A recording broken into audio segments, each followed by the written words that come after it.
The Trespassers Trail is a hiking path established to purposefully cut through as much private land as possible.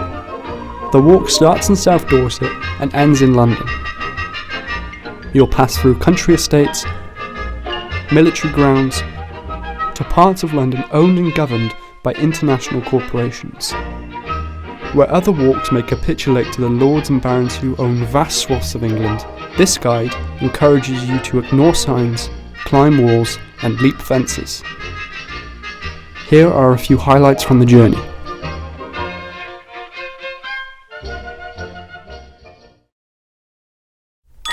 Follow the yellow brick road. Follow the yellow brick road. Follow the yellow brick road. Follow the yellow brick road. Follow the yellow brick road. Follow the rainbow over the dream. Follow the fellow who follows the dream. Follow the yellow brick road. You're off to see the wizard, the wonderful wizard. Follow along the A23 until you come to a large gated entrance. Don't see this as an obstacle, but a checkpoint that you are indeed on the correct path. Surrounding this 7,000-acre estate is a brick wall measuring 3 miles long. Such a piece of infrastructure was afforded to its owners, the Drax family, by a lucrative voyage to the Caribbean in 1601. They made a fortune from sugar plantations, mainly because they were using slave labour. Follow along the wall for some time and you'll come to a small opening in some hedges. Once you have passed through, you are now on the estate. Follow the route across the estate and take note of key landmark Sharborough House, one of MP Richard Drax's mansions, the other being on his old family plantation in the Caribbean, which he still owns.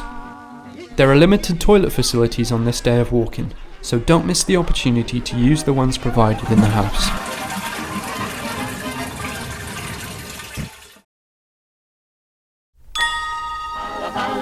Follow the yellow brick road. Follow the rainbow over the dream. Follow the fellow who follows the dream. Follow the yellow brick road. You're off to see the wizard. Follow your compass north through a forested section of the trail. And if you reach a fence that says Ministry of Defence, no entry, you can just go ahead and enter, they're not that serious. During the height of the Cold War, this site was removed from all maps and guides, as it was the home of the British nuclear programme. This site is still MOD, so don't expect an easy journey through.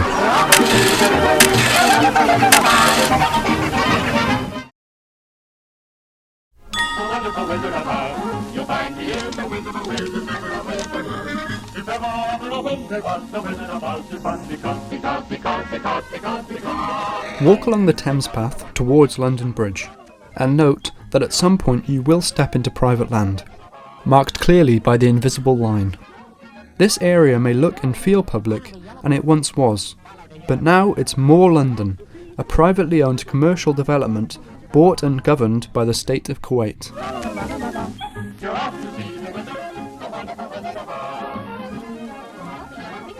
The next stop is Paternoster Square. This area is owned and governed by Mitsubishi, who paid $400 million for it in 2011. When you pay that much, you don't have to put up with pesky protesters, and can just have them forcibly removed from what is now clearly your private property.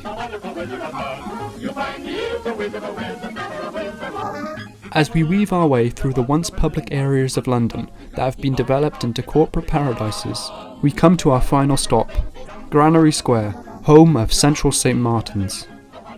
CSM itself and the whole development surrounding it is owned by the corporation Argent. It's a utopia in the middle of London. So if you want to campaign for better pay, or collect money for charity, or are homeless, then please move to the disgruntled zone outside of the property, as you'd be disrupting the brand image. Your final checkpoint is the gates of CSM. Once in, you've completed the walk. Print off your certificate and frame it.